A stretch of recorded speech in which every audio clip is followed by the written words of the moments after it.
तो पता नहीं कोई सजा हो जाएगी, पाप हो जाएगा। लेकिन साहब ने ये बताया, ये समझाया कि जो अपना होता है वो अपनों से नहीं डरता। बाघ का बच्चा बाघ से नहीं डरता, महादेव की संतान महादेव से डरती नहीं है, महादेव को प्यार करती है, डरती थोड़ी ही है। एक बच्चा अपने पिता से डरता नहीं है।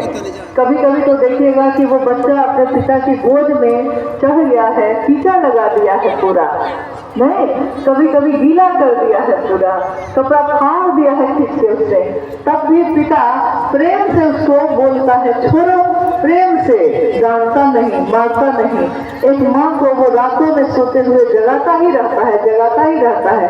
कहाँ माँ उसको डांटती है, उल्टा उसको गोद में लेकर घुमाती रहती है। तो जो अपना होता है वो इसकी परवाह नहीं करता कि कर्म कांड क्या है। कर्म कांड नहीं, यहाँ तो दिल से दिल के मिलने की बात है। महादेव मेरे हैं तो मेरे मुझको जो आता है अपनों के लिए हम लोग अपना जो आता है उसी के द्वारा करते हैं। जैसे आपने देखा होगा कि आपके हमारे घर में भोजन बनता है, जैसा भोजन आपको आता है बनाने, आप अपने परिवार के लिए वैसा ही तो बनाती हैं। हर आदमी को सुंदर भोजन बनाने नहीं आता, बहुत लोगों को आता है, बहुत लोगों को नहीं आता है। जैसे हमको भी बहुत अच्छा खाना बनाने नहीं आता, कोई आदमी सर्वगुण संपन्न नहीं होता, लेकिन जो सुंदर खाना बनाती हैं हम उन लोगों का बहुत सम्मान करते हैं। हम बोलते हैं कि ये सबसे भारी काम है जो आप करते हैं, क्योंकि सुबह से रात तक आपको सोचना पड़ता है, यही सोचते रहते हैं आप क्या बनाए क्या खिलाए। बहुत भारी काम है ये, मामूली काम नहीं है। जो काम प्रतिदिन होता है वो मामूली काम नहीं होता है। लेकिन जैसा आपको आता है अपनों के लिए आप वैसा ही बनाते हैं, जैसा आपको आता है अपने बच्चे को बैठाते हैं पढ़ाने वैसा ही पढ़ाते हैं। साहब ने इतना ही कहा, महादेव आपका है, उस महादेव को जैसा आपको आता है वैसे ही दया मांगिए, वैसे ही प्रणाम करिए, और जितना भर बोल पाइए, जितना भर सुन पाइए, महादेव की चर्चा में जाइए भी और करिए भी और सुनिए भी, उतना भर जितना आपका सामर्थ है। यही आपकी अपनी नीति है। अपनों के लिए जो आपको जैसा आता है आप वैसा ही करते हैं। महादेव से डरने की जरूरत नहीं, वो तो भोला भी है और एकमात्र एक ऐसी सत्ता है जिसको पूरी दुनिया ने बाबा कह के पुकारा है। बाबा से अपना कौन होता है, वही बाबा गुरु भी है। तो उनको जैसा आपको आता है वैसा ही भाव अर्पित करने की कोशिश करिए, वैसे ही काम करने की कोशिश करिए। रविंदर भाई मोहली से जानना चाहते हैं कि अपने गुरु के प्रति कृतज्ञता व्यक्त करने के लिए क्या तीनों सूत्र सहायक हैं?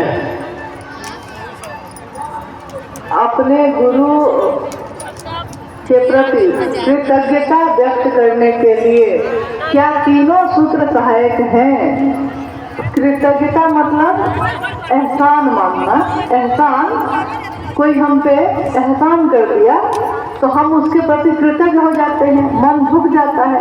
हम कहते हैं कि अरे जब कोई साथ नहीं दिया तो आप मेरा साथ दिए, जब कोई मदद नहीं किया भैया आप ही मेरी मदद किए, कहते हैं ना हम लोग। कभी कभी कोई दुख हो गया, कोई पीड़ा हो गई, कोई बीमार हो गया, बहुत लोग फोन उठाना बंद कर दिए, कोई मेरा फोन नहीं उठा रहा है कि कहीं हमसे मांग न ले कुछ, और उस समय कोई ऐसा व्यक्ति आके आपकी मदद कर देता है जिससे आपको उम्मीद भी नहीं थी, तो जीवन भर आप उसके उस एहसान को जो एक दिन उसने किया है आपसे, जीवन भर उसके बारे में आप इसी तरह बात करते हैं। फिर हो सकता है वो आदमी नहीं मिला हो आपको, लेकिन जीवन में कहीं भी कहीं इसी बात होगी तो आप कहिएगा नहीं नहीं, साधुओं से दुनिया खाली नहीं है। देखिए ना, जब कोई अपना परिवार मेरा साथ नहीं दिया, कोई साथ नहीं दिया, कोई मदद नहीं किया, तो अमुक आदमी मेरी मदद किए, हम हमेशा उनके एहसान के तले रहेंगे। देखिए, एक दिन किसी ने एहसान किया तो जीवन भर ढोते हैं, जीवन भर। और महादेव ने तो दया ही दया की है। महादेव की दया से ये दुनिया मिली, ये आंखें हैं जो देखती हैं, ये कान है जो सुनते हैं। महादेव की बात हमको करने का सौभाग्य मिला। अच्छे अच्छों को नहीं मिला, हम सबको मिला है। ये तो महादेव की असीम दया का परिणाम है। तो ये तीनों सूत्र सहायक है। जब हम तीनों सूत्र करते हैं निस्वार्थ भाव से, तो ये कृतज्ञता उतारने की विधि है।